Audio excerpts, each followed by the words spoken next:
You should not have killed my friend. The extra character is magic. It's this unknown quantity. It's this, you never know what's going to happen in each episode and how it's going to play out. And alongside that, this version of King Arthur is more about the relationship between all the characters. And it's very much following the characters as they grow. Because it's based on a legend, everybody knows where we're going to end up. Everybody knows what happens to Arthur and what happens to Guinevere and what happens to Merlin and what happens to myself. But it's how we get there. And it's how our journey differs from what people think it's going to be. And the new and the exciting and the slightly left of center that we do. It's the unknown of what we do. Melody. The character that I play, Morgana, if anybody knows the legend, and I'm sure there are many people who do, know that she becomes this evil sorcerer. And it's hard when you're playing her to forget that that's where you end up, because as a character you don't know that. You don't know that in 4 or 5, 10 years' time you're going to be this great evil person. At the time you are just, in my case, you know, the First Lady of Camelot. I'm a princess and I'm just trying to do the best I can. And it's hard when you're playing somebody not to seed in too much of what you become, because you have to remember that you don't know that that's what you are. You are just who you are at the time. So it's difficult when you have so much future knowledge to kind of put it out of your head and forget that. But at the same time, it's kind of nice to give little hints through of little looks and little snide comments of what your character will become. Nice hat. Thanks. They're so funny, it's hilarious. We were doing a scene yesterday and Bradley and Colin are just, they're comic timing, the two of them. I was sitting there and I was supposed to really really serious in the whole scene and I couldn't stop laughing between the two of them. They have a far more sort of almost brotherly relationship in this than the legends would have you believe. He's in love. What? With Gwen. I am not. Yes, you are. No way. I saw you yesterday with that flower she'd given you. But I'm not in love with her. It's all right. It starts off with Merlin standing up to Arthur because Arthur isn't being the nicest of boys to his servant. And as time goes on, Merlin discovers that it is his destiny to protect Arthur, whether he likes him or not, and so ends up being his servant. And in spending time with Arthur, he realizes that the difficulties that Arthur is under, being heir to the kingdom and being at odds with his father's beliefs and having his own beliefs, and the pressure that brings upon him makes him sort of see Arthur as more of a real person and more understanding, and from that point their relationship becomes much more cordial. And there's a sort of a trust between the two of them, which is lovely to see, and with that trust comes this sort of banter and the jokes and everything like that. So you have a lovely relationship to watch, a very sort of real relationship. They've got so many ongoing jokes at 6 o'clock in the morning in the car that you want to sleep, but they're just going and firing it off each other.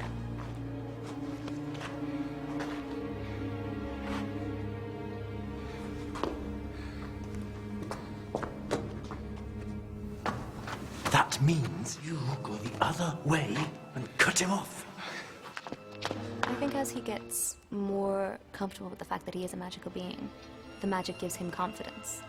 And he realizes that his destiny is so important. And so at the start he is this sort of shy and gawky sort of country boy who's come to the big city.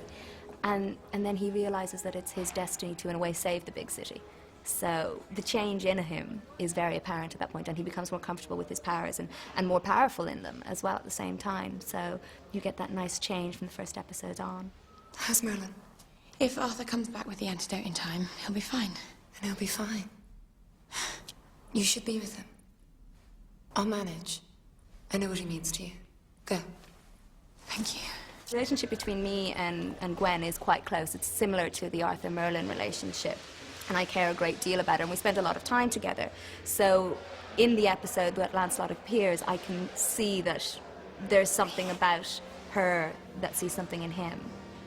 And you'll have to watch the episode to see what happens.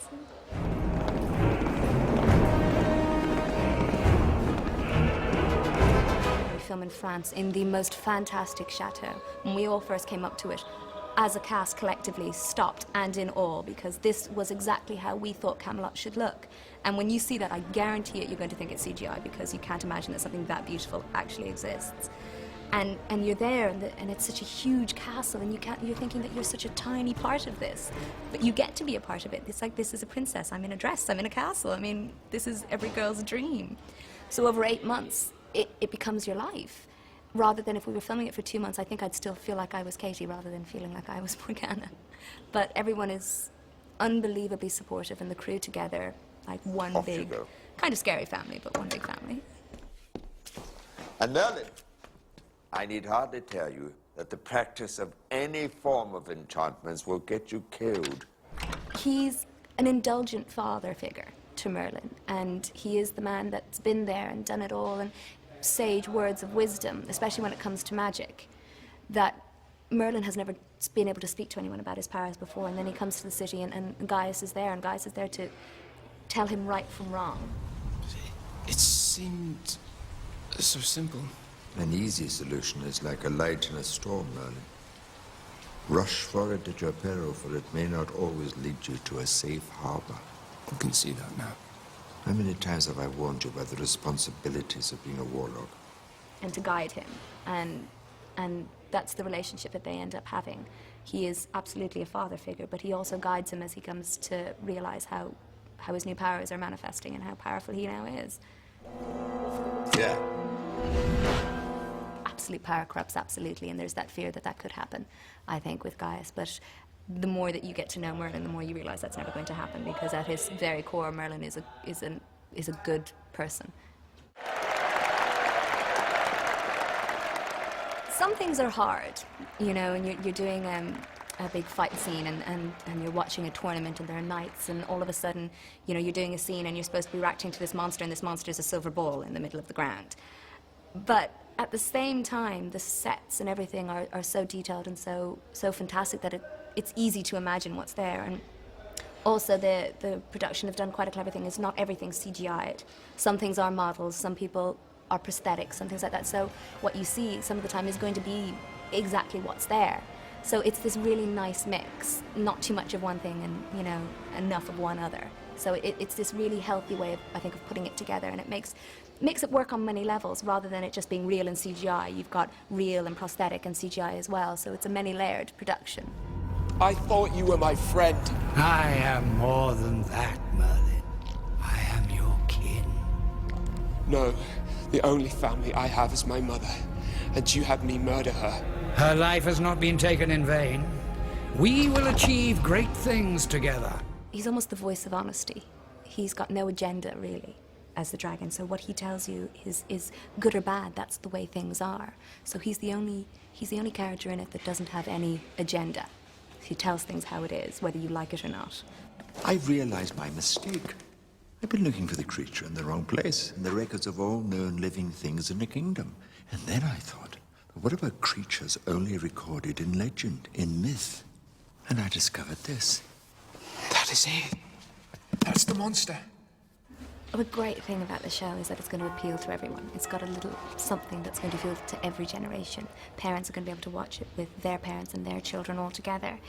And when we saw the first episode back, when you're reading the scripts, you forget how funny it is, and how much colour and how rich it all looks. So it's got something to it for everyone. As the season goes on, it gets a little bit darker and a little bit more sinister, but at the same time, it still has magic and creatures and sets and everything that's going to appeal to little kids and to their older siblings. And with the characters being the age that they are and the change that they're going through, sort of trying to manage turning from teenagers into adults, it'll appeal to those people as well. And because it's not rigidly stuck as a period piece and it's got that modern element to it, I think people will find it easier to identify with. When it comes right down to it, it's just a fun show, and everyone, I think, is going to find something that they're going to enjoy out of it.